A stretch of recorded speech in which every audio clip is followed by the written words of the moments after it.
Good afternoon, everybody, and welcome to the Wallace Collection's November seminar in the history of collecting.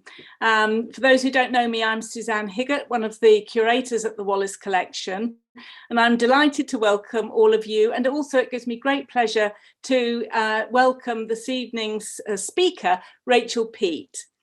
Rachael Peat is the Assistant Curator of Non-European Works of Art at the Royal Collection Trust, and her role encompasses more than 13,000 works of art from across the globe, which today furnish 13 current and historic royal residences.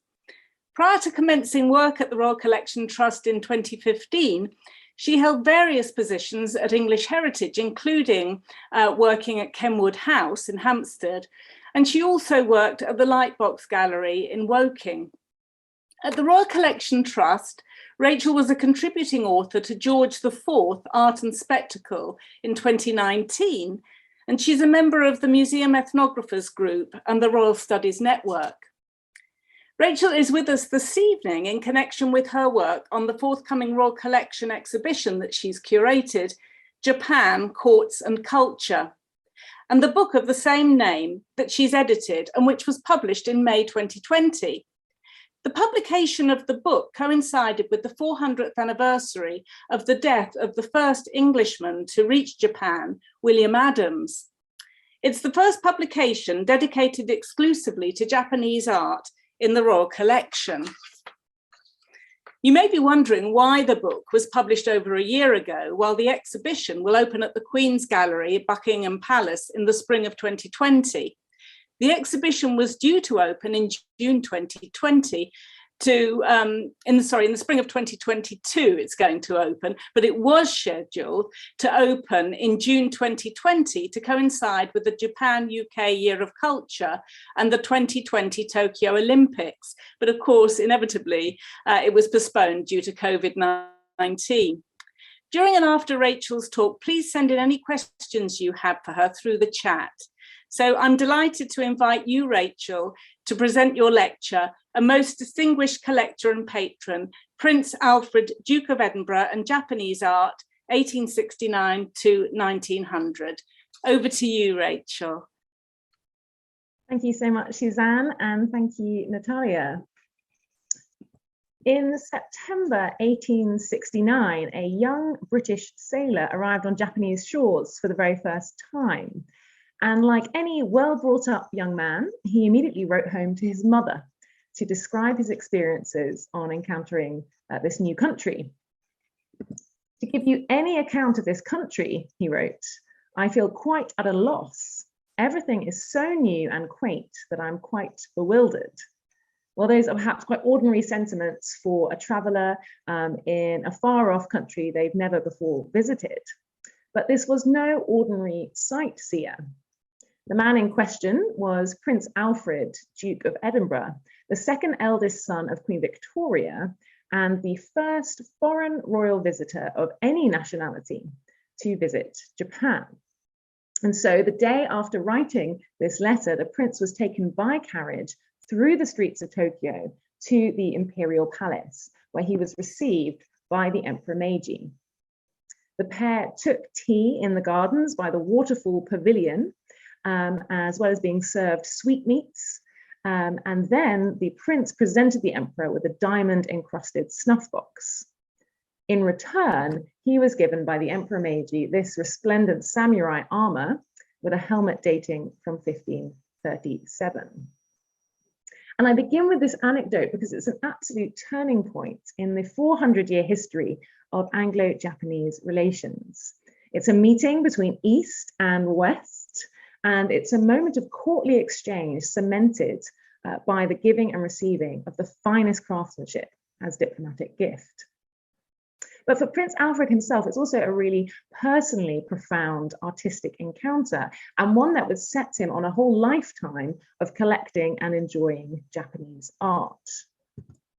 Today, works of art from Prince Alfred's collection can be found alongside other Japanese material in the royal collection. And they span arms and armour, lacquer, porcelain, woodblock prints, netsuke, hanging paintings, folding screens, and so on.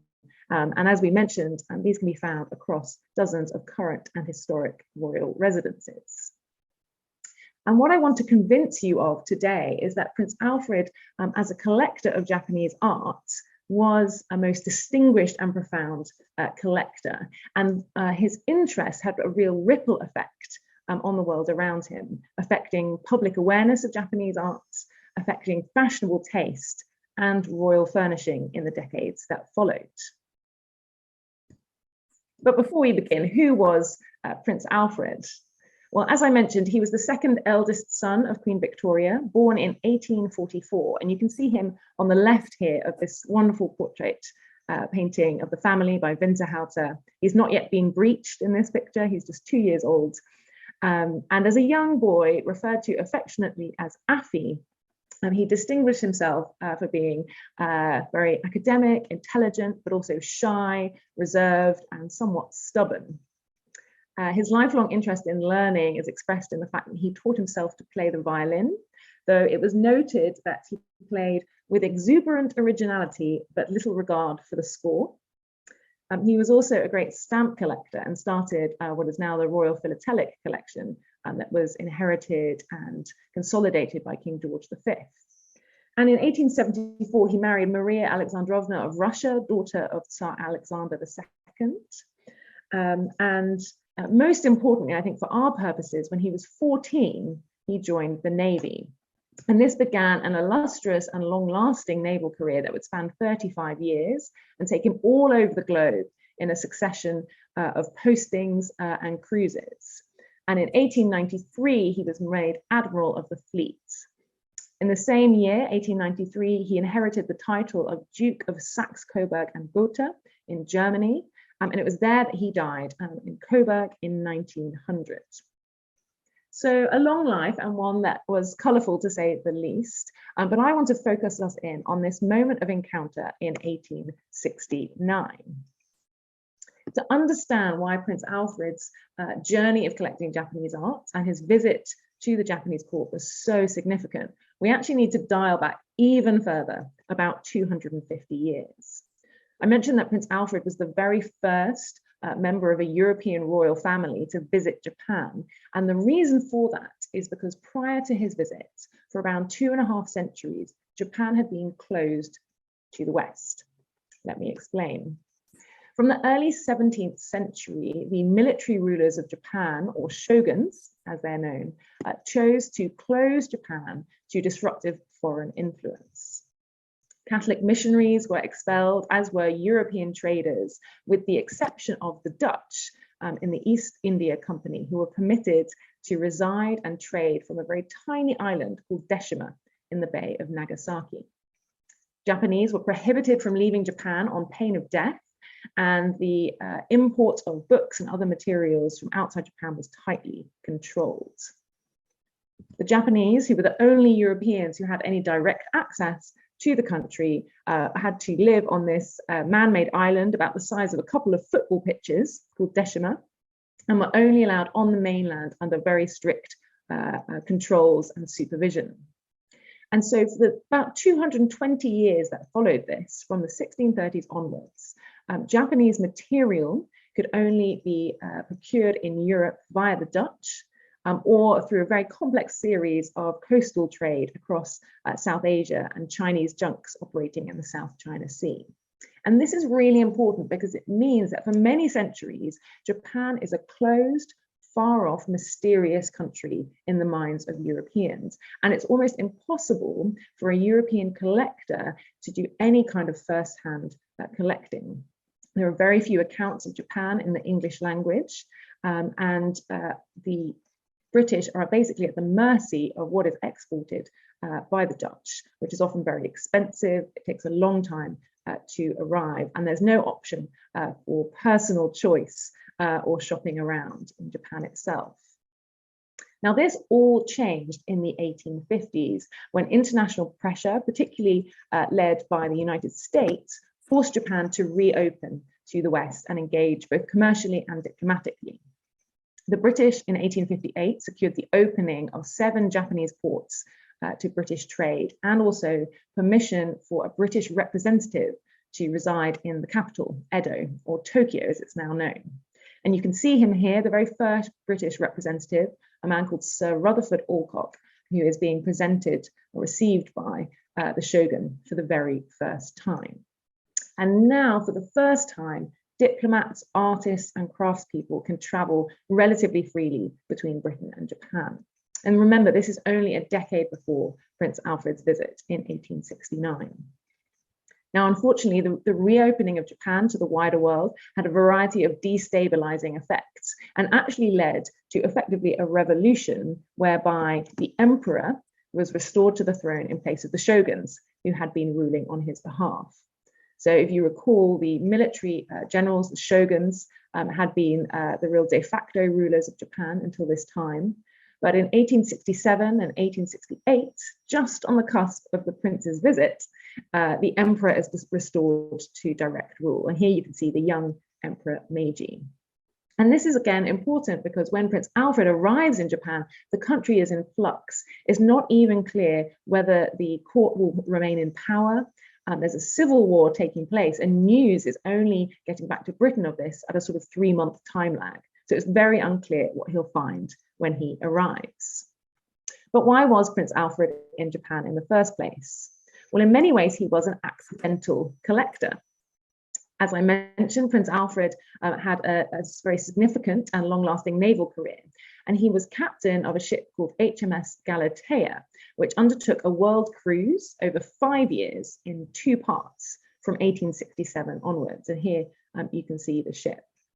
And this took him all across the globe, in particularly stopping off points across the British Empire. So Australia, India, Ceylon, Hong Kong, and so on. And a lot of work has been done on Prince Alfred as effectively an imperial tourist. In many instances, he's the first British royal to visit many of the colonies, and he's seen as a real representative of Queen Victoria. And people like Cindy McCreary at the University of Sydney have done really excellent work on the works of art that he collects and that he presented, and the way in this reflects sort of loyalty and the negotiating of the British Empire and British imperial power. But very little work has been done on his experiences in places where there is no colonial connection, like Japan. But it is worth saying that when he arrives in Japan, it is part of the itinerary, simply returning to Britain at the last part of one of his tours. And so in this sense, it just so happens that he comes to Japan at this turning point when the country is opening to the West and it's in real flux, transitioning to this new imperial model of rule. So in many ways, it's not that he had an innate desire to go and collect Japanese art at all. It's far more fortuitous than that. The prince arrived in state on the 29th of August and processed to his guest house in Tokyo, which is called the Enryokan, or very appropriately, it translates as the building to welcome people from afar. Does what it says on the tin. There he found it was decorated in a combination of half European, half Japanese style. So there's European furniture, such as Western style beds for his comfort, but the walls are decorated with fans, there's bamboo matting and low lacquer tables. And over the 4 weeks that follow, the prince was entertained with a variety of demonstrations of music, of sumo wrestling. He saw a No performance, which is the classical dance drama of Japan, and he was probably the first foreigner to witness this. He also got a rather permanent souvenir in the form of a tattoo, and I'm sorry I've only got a black and white image of this, but hopefully you can see a dragon writhing down his right arm. In the course of his visit, the prince was able to acquire a staggering number of items, and what I'd like to do is take you through some of the highlights which are in the royal collection today and show you the breadth and also the significance of them. It's worth saying that putting together a sort of list of what was acquired by the prince is a little bit of a jigsaw puzzle because there is no one single list. That would be too easy. Instead, we have to gather together the clues from a combination of exhibition catalogues from the prince's lifetime, which we'll come back to, from inventories from his residences, which we'll also come back to, anecdotal accounts from members of his suite, and also from the Imperial Household Archives. The chronological record of the Emperor Meiji's reign tells us some of the items that the prince was presented by the Emperor Meiji. Foremost among those, as well as that lovely samurai armour that we began with, were 4 writing boxes and 4 incense boxes, which are described in the Japanese archives. And one of them was this writing box here. Now, calligraphy in Japan was extremely revered and refined art with aristocratic connotations. And so this is the perfect sort of courtly gift from one member of an imperial family to a member of a royal family. And it's a particularly choice vehicle for showing off the lacquer, or urushi as it's called in Japan, art. And that's because in China, writing implements are typically laid out on the desk to be seen, but in Japan, they are enclosed in a very precious box, which is designed to showcase the skill of the lacquerer and also the exalted status of calligraphy. And so here you've got this fantastic design of a dragon amongst swirling clouds, really dramatic, and the flecks of gold that you can see set into the lacquer almost emulates a starry night sky. And that's because in East Asian mythology, the dragon is associated with thunder, it's believed to control rain. And here it's grasping this coral jewel, which probably represents the Buddhist pearl of enlightenment. Another of the writing boxes presented by the Emperor Meiji to Prince Alfred is this specimen here, which is decorated with 2 pheasants and a flowering peach tree. And this derives from a Chinese genre of painting and printmaking, which particularly pairs together specific flora and fauna. So they're called bird and flower pictures, and they're a distinct genre from, say, landscape painting or portrait painting. And the idea of these pairings is that they have particular poetic connotations. So the pheasants and the flowering peach tree are reflective of spring, and they're supposed to indicate freshness. And any Japanese person who had any knowledge of poetry or the kind of literary allusions would know immediately that that's what's going on here. So again, we've got a very refined courtly gift. I mentioned incense boxes, and again, incense was a particular pursuit of the aristocracy in Japan from the 14th century. It was codified as the way of incense, or kodo. And this, alongside tea gatherings and ikebana, or flower arranging, was governed by highly codified rules of etiquette. And this whole box, you can see all of the different implements are matching with the same lovely lacquer design. It's for a game called 10 Types of Incense. And it's effectively a guessing game where different incense woods are burned, and then the participants have to guess from the smell using their sort of connoisseurship which incense is which. And you've got all the tools for cutting up the incense, for heating it, and for writing down your answers on little slips of paper and putting them in an envelope.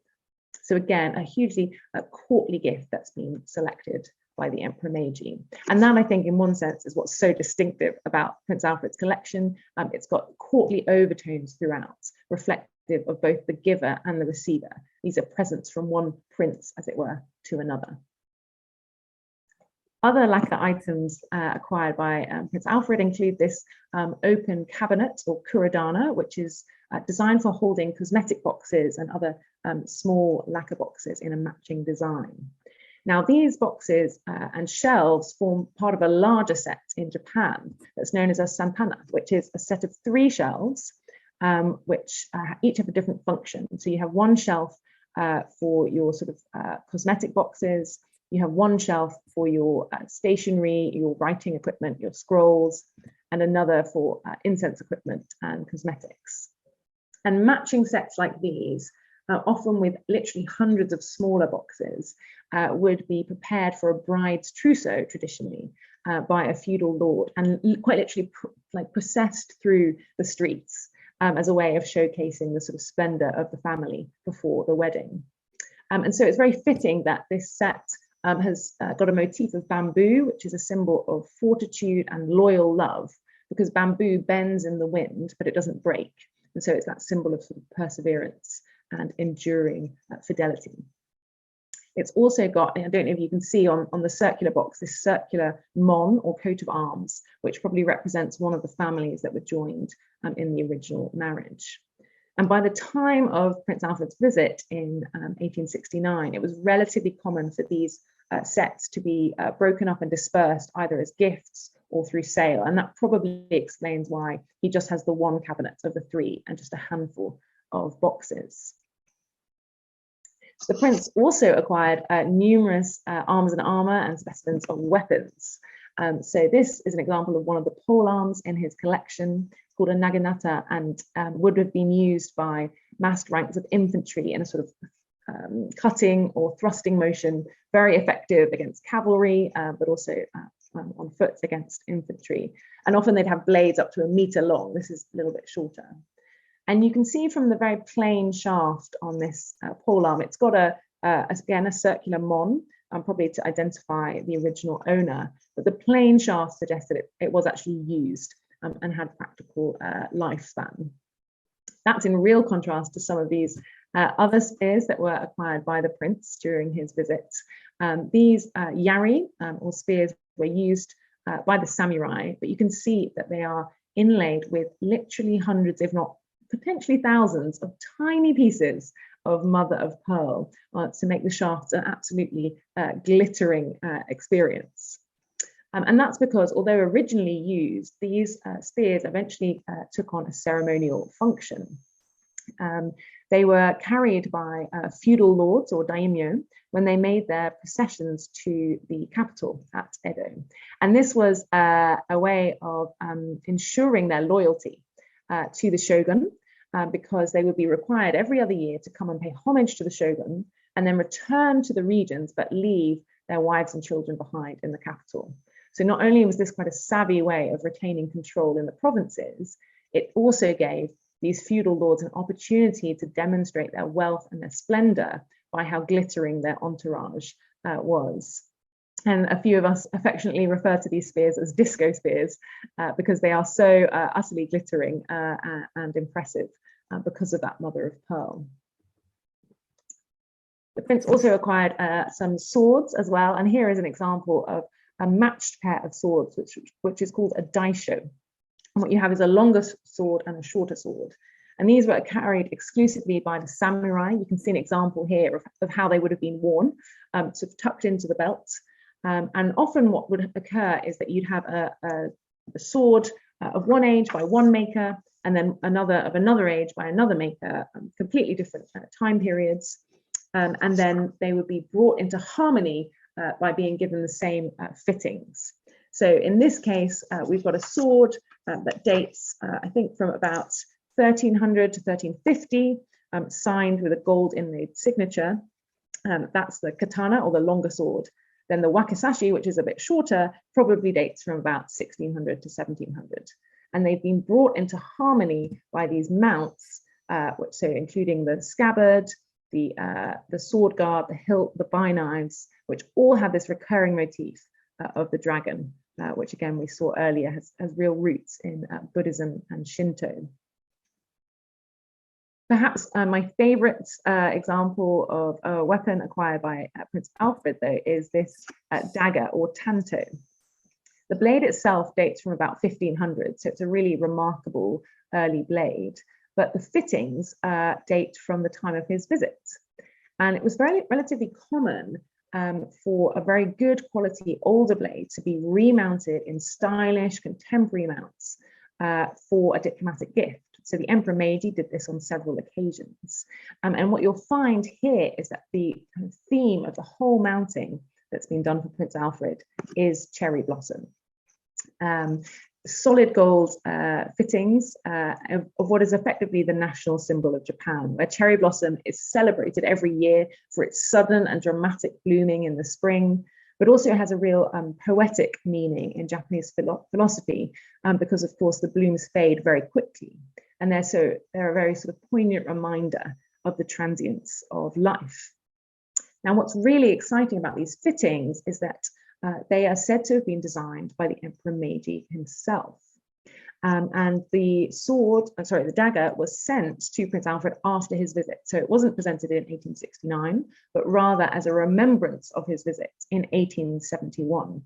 It was sent to him in London. And so this suggests to us a really sort of personal link or interaction that not only are diplomatic gifts of the highest caliber being exchanged, but there's an extent of personal involvement cementing the relations between the two courts. And of course, this is completely distinctive to that kind of courtly collecting and gift giving. But what happened to these objects after the prince returned to Britain? And here I think we really get to the nub of what it means for the history of collecting.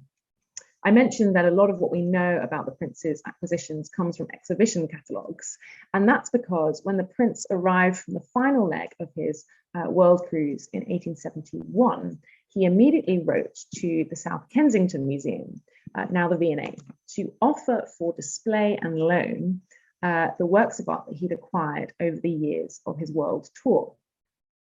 And as a result of this most handsome offer, as it was described, which was immediately taken up, over 700 works of art were loaned to the South Kensington Museum and displayed in the North Court there from January 1872. And it's worth saying there are over 700 items. These include works from every place where the prince visited and was received. So pieces from New Zealand, from Australia, from Tahiti, from Ceylon, from India, and so on, from China as well, but also some 70 Japanese works of art, which are enumerated in the catalogue. And you'll see they obviously are all numbered in the catalogue, and occasionally we still have those catalogue numbers attached to the works that are in the royal collection. So the exhibition included the samurai armour that we began this lecture with, looking slightly intimidating on this large mannequin standing up. But also on the left-hand side of that central image, there's this magnificent bronze incense burner with elephant head-shaped handles. And in the center at the back there, you can see a large lacquer dish. So a real spectrum of works of art are loaned. Some of the press also singled out this painting on silk of a procession of grasshoppers or crickets, which you can see in one of the rare photographs that was included in the guide to the exhibition. And another photograph helps us identify some lacquer boxes, and also to attribute this lovely tanto or dagger to Prince Alfred's collection. You can see here it's got this lovely wooden scabbard, and then I love this detail, a little gold snail crawling towards the hilt at literal snail's pace. The exhibition received 30,000 visitors in its first week, and it was praised by the Graphic for its unrivaled exhibits. In fact, the Graphic pointed out that when a prince decides to become a collector, he immediately has at his disposal the finest and rarest works of art. And certainly it was felt that these were very fine specimens. The Architect journal praised the examples of cloisonné enamel and of lacquer as being particularly choice. And it's probably because of the success of this exhibition that portions of that loan exhibition were later exhibited elsewhere in the United Kingdom. So selections including Japanese material were exhibited at the Crystal Palace at Sydenham in 1872, at the Dublin Exhibition of Arts, Industries and Manufactures in 1872, which the Duke of Edinburgh himself actually opened in June that year. Also at the Oriental Arts Loan Exhibition in Glasgow in 1881, and then also a loan to the Fine Arts Society at the end of the decades. And this is very interesting, I think, because it shows the breadth of the circulation of Prince Alfred's collection at this time. When the loan was in Glasgow, it was used by the Japanophile and architect Christopher Dresser as an illustration for a lecture on Japanese arts. And Christopher Dresser, the following year in 1882, would publish his book, Japan, Its Art and Architecture, which is a really seminal work in the academic study of Japanese art and design, and a real turning point in the way that people in Britain understood Japanese art.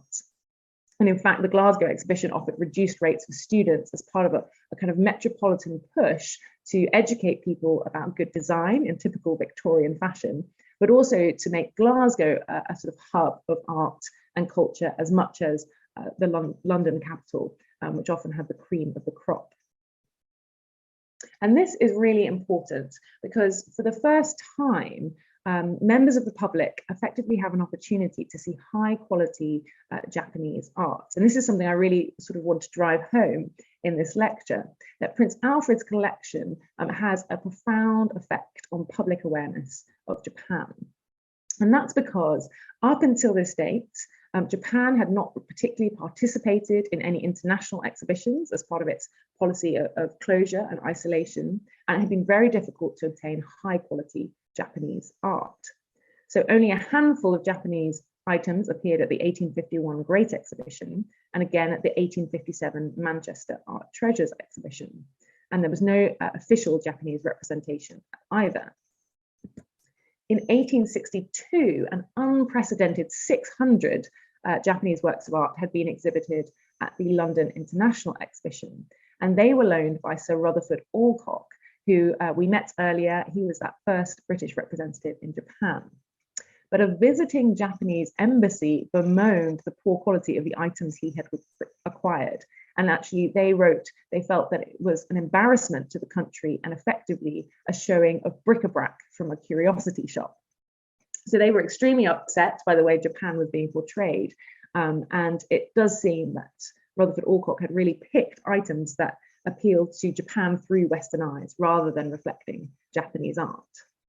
So with Prince Alfred's collection, for the first time, you get representative examples of not only the finest Japanese material, significant for its age, for its rarity, for having an imperial provenance or a known commissioned artist, but also a real breadth of material that was being created in Japan at that time for domestic Japanese consumers. And this comes at a really significant moment for the understanding of Japanese arts in Britain.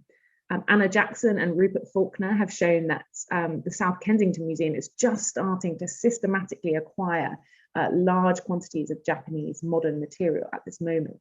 And so it sort of coincides with an era of considered collecting and a desire to obtain Japanese works that are authentic to Japan. They are made for a domestic market and also contemporary.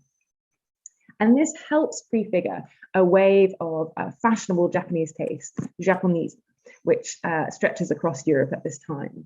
Now, I don't in any way want to imply that Prince Alfred is somehow single-handedly the poster boy for Japanese. He's not, but I think the timing is not coincidental, that a young 25-year-old royal who visits Japan in 1869, he's fashionable, he's well-known and moves in aristocratic circles, has a large Japanese collection which circulates and which helps prefigure this new public awareness of Japanese art. And so on continental Europe, this is influenced by the import of Japanese woodblock prints and kimono and fans. Artists like Degas and Whistler begin to incorporate Japanese motifs and flattened perspectives in their work. And you can see that in items in the royal collection. So this bowl, it's from Copenhagen, but it's very much in the Japanese idiom. You've got this carp swimming across the front in relief. And the carp is a kind of perennial motif in Japanese art and seen as a kind of symbol of the steadfastness of the samurai because the carp swims upstream against the rapids. So here we have an example of the way that Japan is being incorporated into European aesthetic life. And this is helped by the fact that Prince Alfred effectively becomes a pioneer among the royal family of visits to Japan and Japanese collecting. He's the first royal visitor, but he's not the only one. In 1882, so just a few years later, his nephews, Princes Albert Victor, who's on the left, and Prince George of Wales, who's on the right, visited Japan. Prince George of Wales would later become King George V. And they, like their uncle, were undertaking naval duties. They were serving as midshipmen aboard HMS Bacante. And we have the young King George V's diary in the Royal Archives, which describes the sort of boyish enthusiasm, trying on suits of armour, learning to eat with chopsticks, watching demonstrations of painting, and also buying souvenirs. And so again, like good children, they buy some presents for their parents back at home, including this teapot, which is very much in a form you'd expect in Europe. It's not really the shape used in Japan, so it's probably designed for the tourist market, but it's very much decorated in the Japanese idiom. So it's designed to look like bamboo. And you've got these lovely symbols of plenty of grapes and so on in the design itself. Prince George of Wales actually is said in the official account of the tour to have noted that Japanese art is marked by, quote, a conscientious perfection of detail in every particular, in that which is hidden as well as in that which is exposed to the eye. And so you start to see that the royal family are acquiring a taste for Japanese art as a result of these first-hand collecting experiences. The next member of the British royal family to visit Japan is Prince Alfred's younger brother, Prince Arthur, who visited as a tourist in 1890. And again, we have his diary in the Royal Archives, but it's a joint diary with his wife, which I think is couple goals for a visit.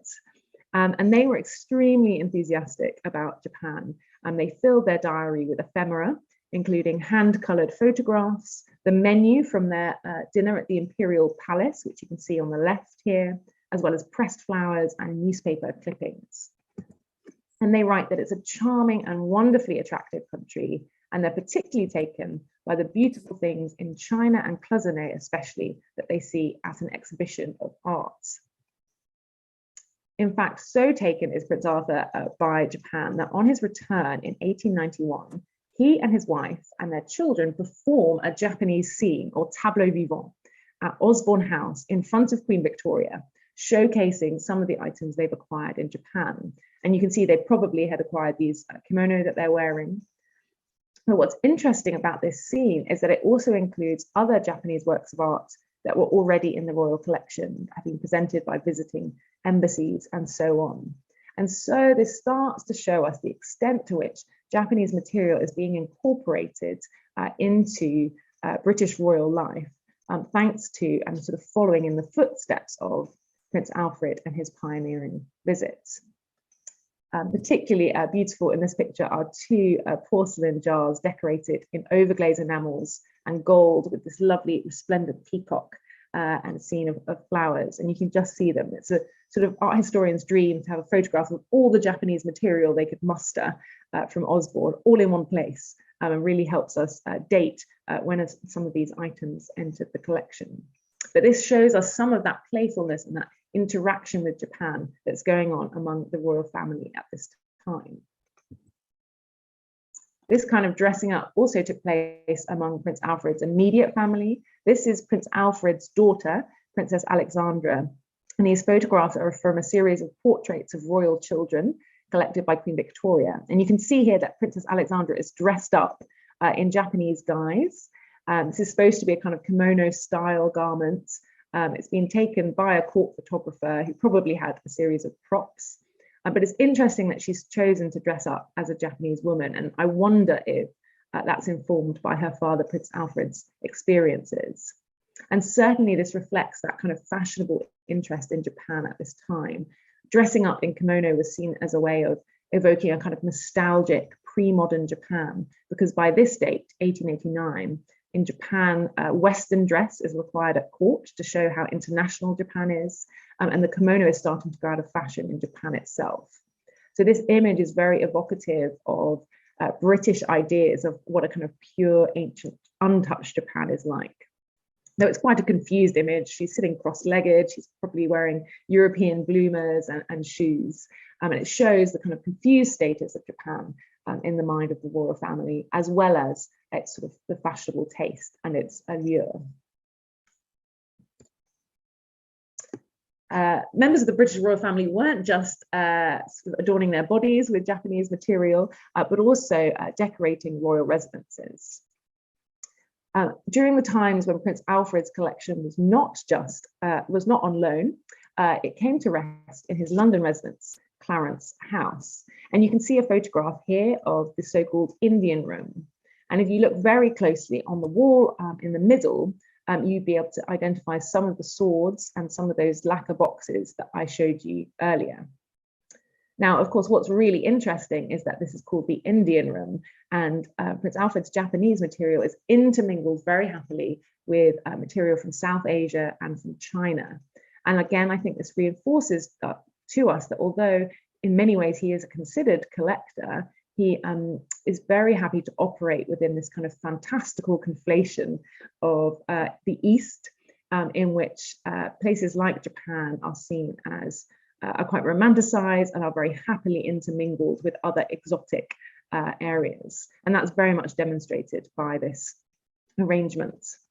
But we're very lucky that we have an inventory of Clarence House at this date, which describes in detail all of the specimens of Japanese material that he has, as well as material from elsewhere. And we can see that there's porcelain, there's netsuke, there are inro, which are sort of little medicine containers worn as fashionable accessories. There are bronzes and so on. And we know that this arrangement was installed by 1875 because Queen Victoria went to visit Prince Alfred, and she describes seeing 2 drawing rooms done up with all the material from abroad that Prince Alfred had acquired. And so this, I think, gives us a sense, again, of how Japanese material is being incorporated into British royal life. It's a drawing room, it's quite an intimate space, but it's showing cosmopolitan taste and global reach.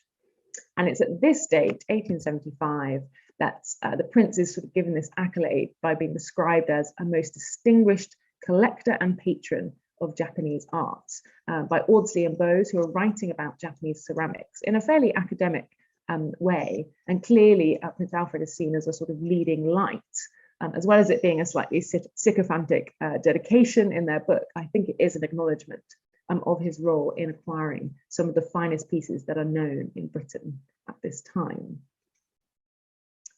Now, Prince Alfred bringing Japanese material right into the heart of royal residences is sort of the first in a successive series of spaces where this happens. And this goes into the 20th century. So most notably, Queen Mary, who's the consort of his nephew, King George V, is a real connoisseur of East Asian art. She frequently bid at auctions for Japanese material, and she was a patron of Yamanaka & Co., which is a fashionable seller of Japanese wares on New Bond Street at the early 20th century. And she not only rationalized the collection, but created again a series of rooms which would be used for the effective display of material from China and Japan. And she was advised in this by H. Clifford Smith of the V&A, and a 1911 inventory of Buckingham Palace by him describes lacquer cabinets and folding screens in the marble hall and the privy purse corridor scattered all amongst the different rooms. Some of the spaces that she created include the so-called Chinese room, which again is a bit of a misnomer because it's also contains Japanese material at Buckingham Palace in the early 20th century. And a lacquer room, which again was a combination of Chinese and Japanese material. And here there's a lovely lacquer cabinets from Japan, upon which are a pair of porcelain hairs from Japan. Now, these weren't acquired by Prince Alfred, they were already in the collection, and they were described in an inventory of the early 19th century as wearing harlequin patches, which I think is a really endearing description because of their lovely geometric sort of coats. But this, I think, shows the extent to which Japan is being incorporated into the heart of the British court.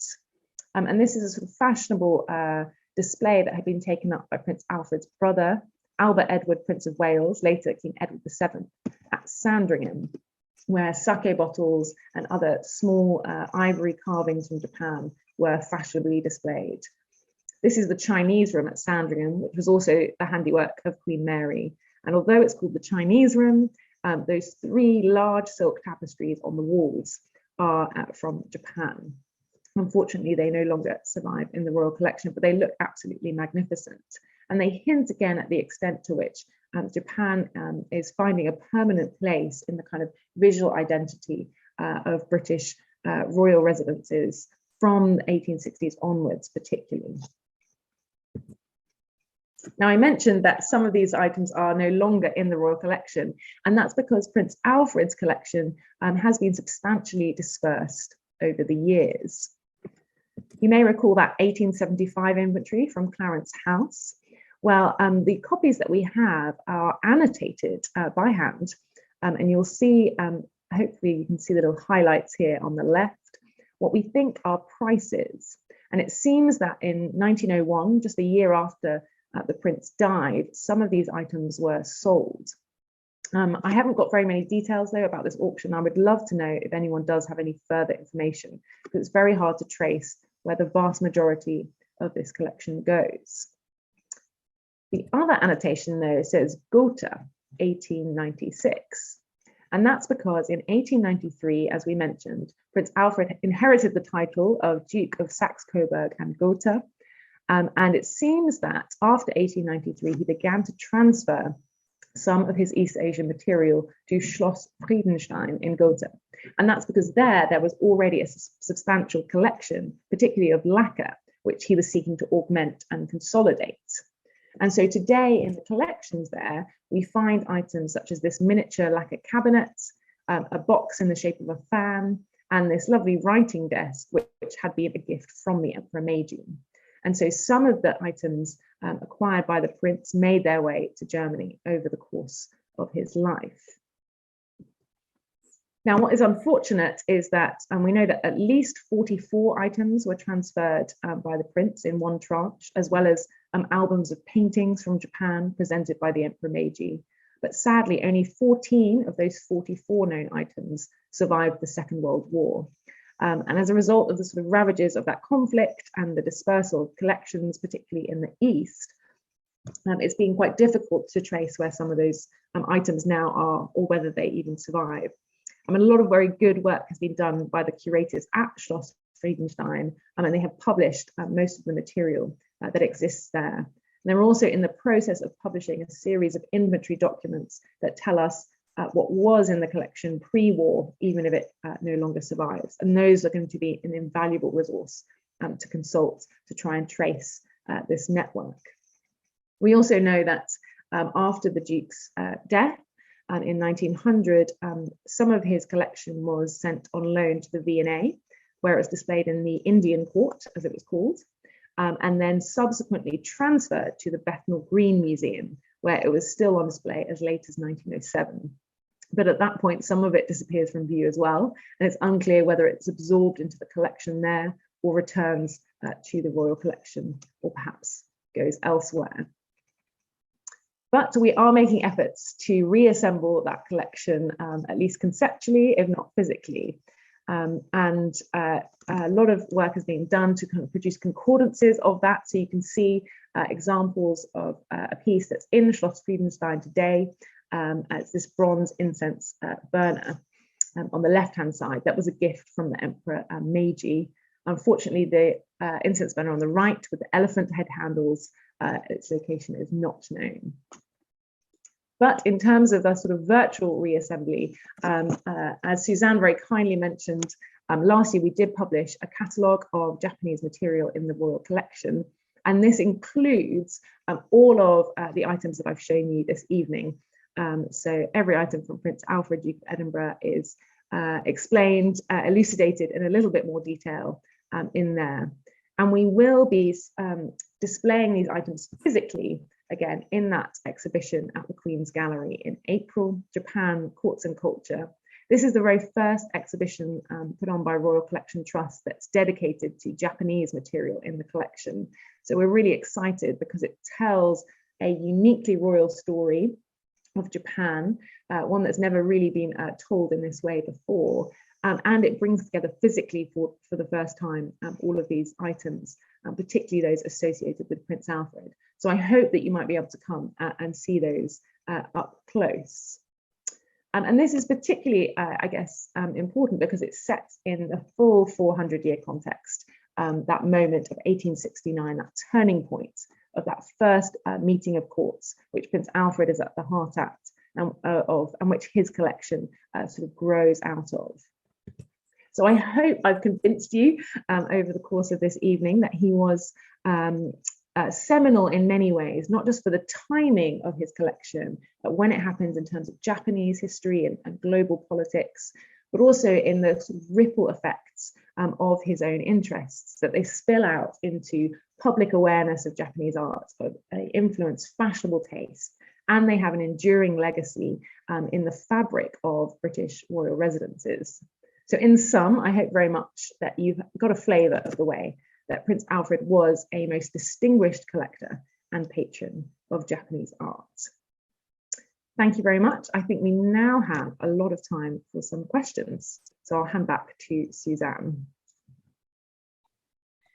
Thank you very much indeed, Rachel. That was really fascinating, and of course hugely enriched by the fact that you have these royal diaries and inventories, and of course wonderful photographic record as well. So it was really rich and fascinating presentation. Thank you very much, and really I think whet my appetite certainly for both the book and the exhibition, which you told me opens on the 8th of April next year.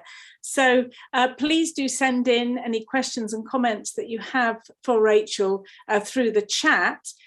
We've got a comment here from Stephen King, just to say that the late Eric Hearn Cooper did restoration of the Japanese lacquer work in the collection around the 1970s. So thanks very much, Stephen, for that comment.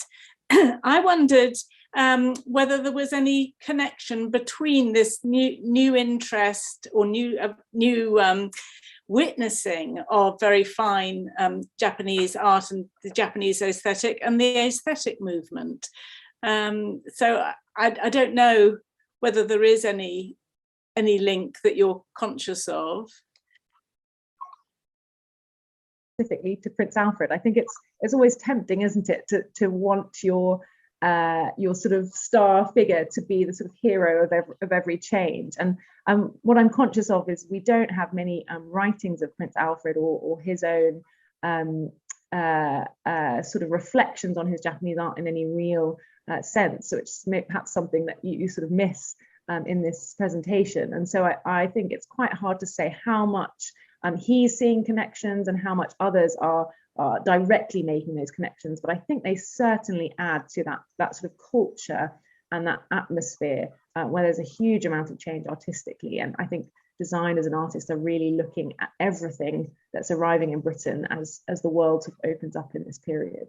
But I couldn't put my finger on a sort of specific example or anecdote that would demonstrate that. No, thank you.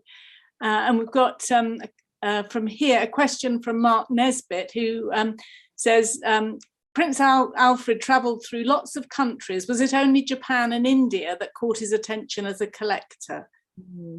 Great question. So thank you, Mark, for that question.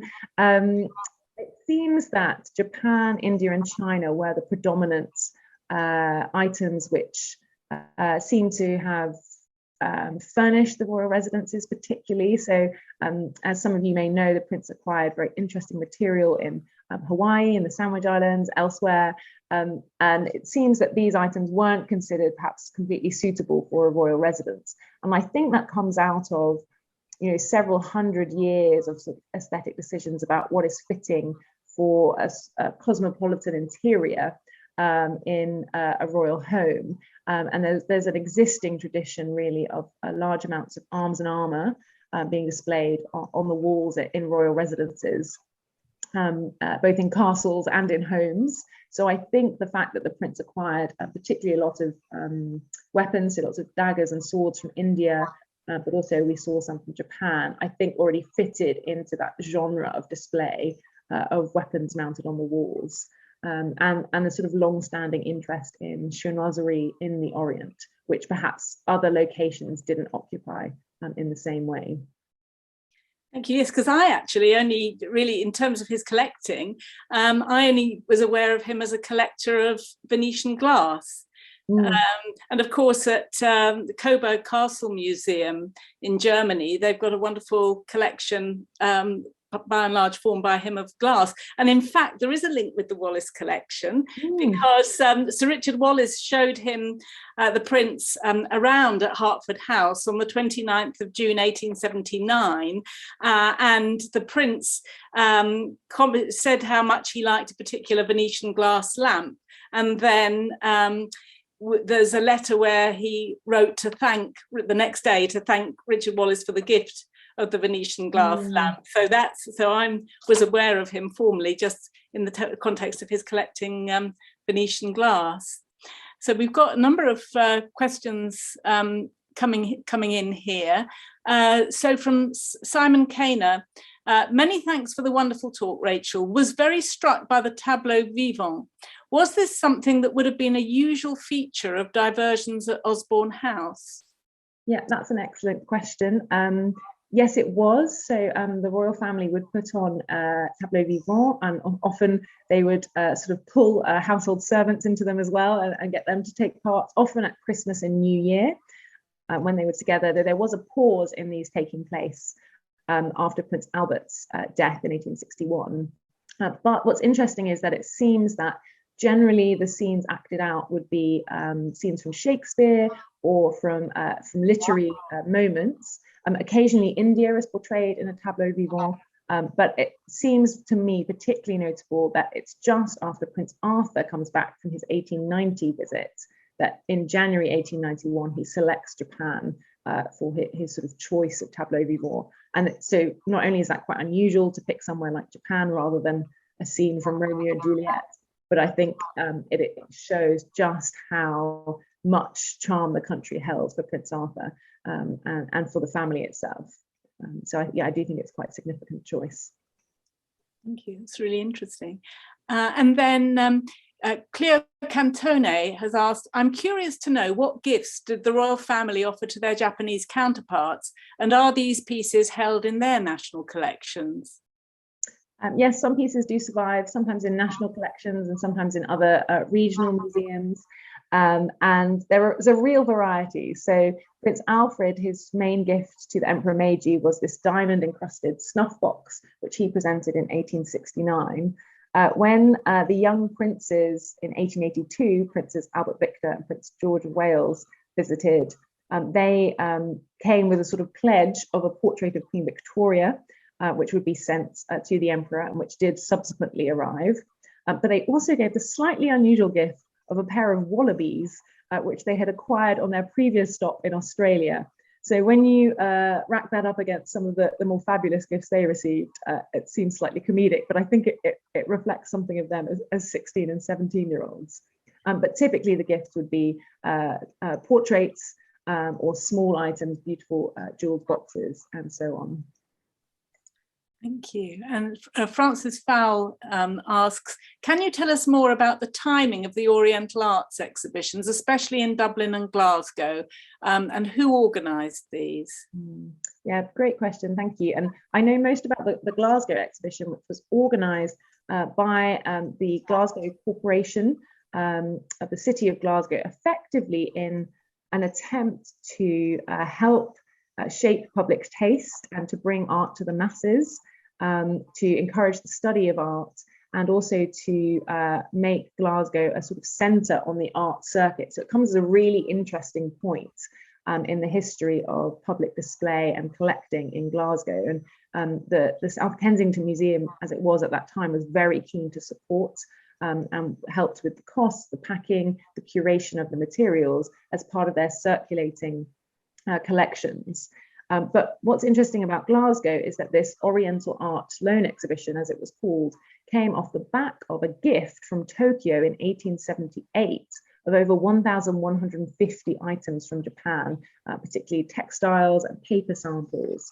And that had been organized by an engineer in Tokyo who was from Scotland, who had arranged for this sort of exchange, because the Japanese were very much looking to places like Scotland for inspiration for their industrial development, for their commerce, and so on. And so they're trying to cement this relationship through this gift. So I think Glasgow is suddenly becoming very aware of Japanese material and how to display this, and sort of the perfect moment to get some really fine examples that have already been on display in South Kensington.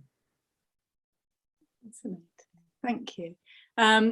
And Diana Davis is asking, did Alfred continue to buy Japanese art in London after his travels, either from dealers or at auction? That's a very good question, and I don't know the answer to it. I haven't come across any instances of this, and it doesn't appear from the material that we have in the Royal Collection or that's in Germany. None of that appears to have been purchased. It all appears to have been gifts. And it seems that he wasn't purchasing Japanese material in this way. But I'd be very interested if anyone has any information to the contrary. But it doesn't seem that he was buying very much. And I probably in part because he received so much as gifts during his visit to Japan. He had quite a substantial collection on his return. Presumably it might have been hard to beat the quality of much of what he brought back with him on the sort of London art market. Yes, that too. Yeah. And Kajal Mekhani has asked, has written, hi Rachel, thank you for such a beautifully illustrated and informative lecture. Do you know if or what gifts Prince Alfred gave in return in Japan and how these objects were received? Well, you've talked about some of the objects in response to another question, but perhaps not about how the objects were received. Is that something that you know about? Yeah, so that's quite interesting, and thank you for that question. Because this was the first meeting between the Emperor Meiji and a member of a foreign royal family, the first time they'd met and the first meeting face to face, it was extremely tense. It was extremely codified meeting, all taking place through a translator. The Emperor Meiji himself, he was quite young when he came to the throne. He was extremely nervous and limited all his comments to sort of set formulae. And so in their actual meeting at the sort of Maple Tea House by the Waterfall Pavilion, they essentially exchanged some set phrases, and the prince gave him this snuff box.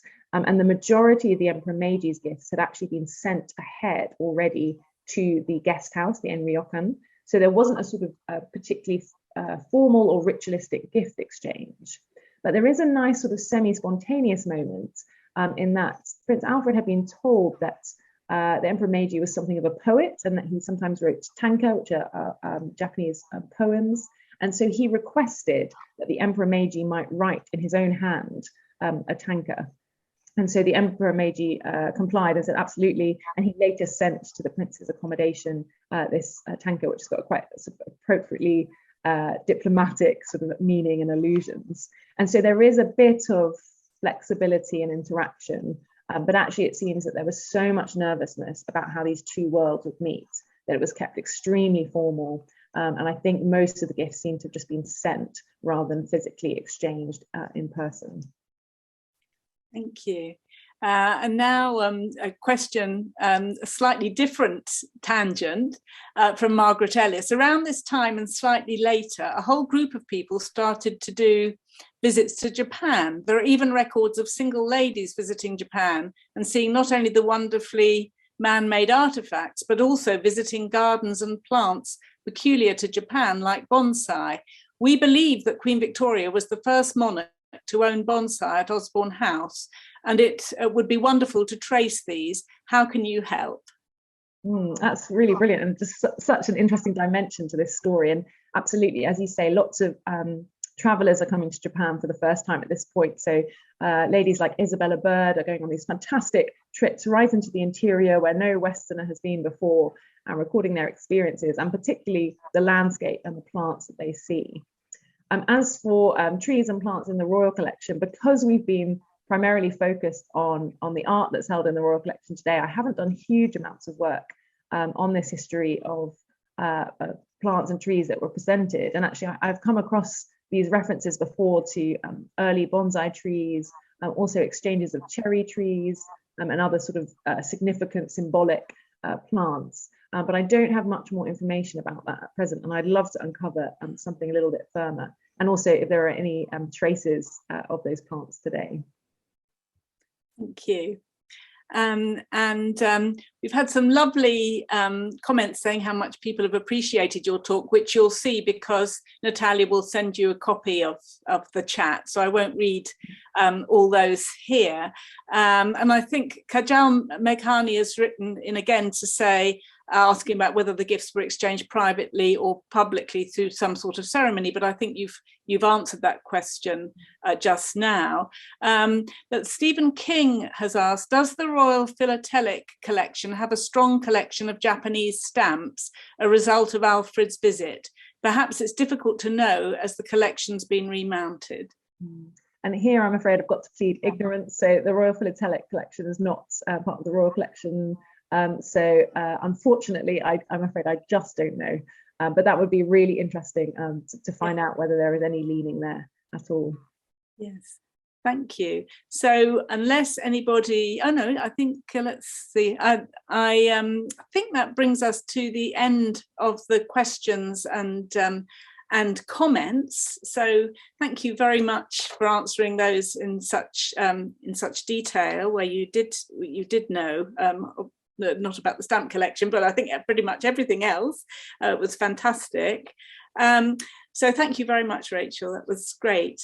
And if you'd like to join the Wallace Collection's History of Collecting mailing list and receive our seminar program for the year, and also an abstract in advance of the forthcoming seminar, please contact us at collection@wallacecollection.org. You can see at the bottom of the slide Rachel's just put up, you can see that email address down at the bottom there. The seminars in the history of collecting are going to continue on Zoom for the time being.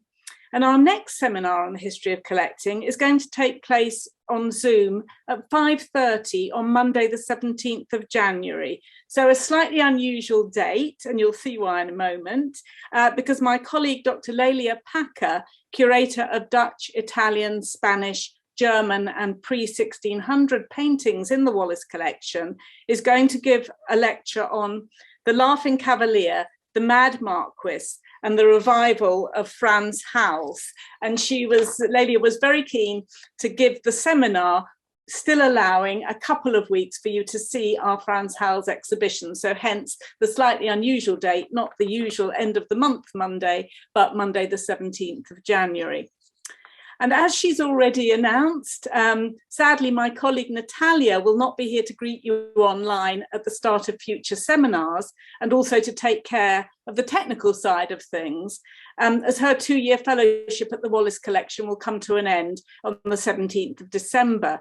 So I'd like to take this opportunity to thank you, Natalia, for your friendly and confident stewardship of the seminars and your technical wizardry, and to wish you all the best for the future. And you're going to be very much missed at the Wallace Collection. Once again, Rachel, thank you so much for your really fascinating lecture. And on behalf of the Wallace Collection, thank you very much for attending this seminar. We hope to see you at future seminars, and also at the Wallace Collection in person, and at other Wallace Collection online events.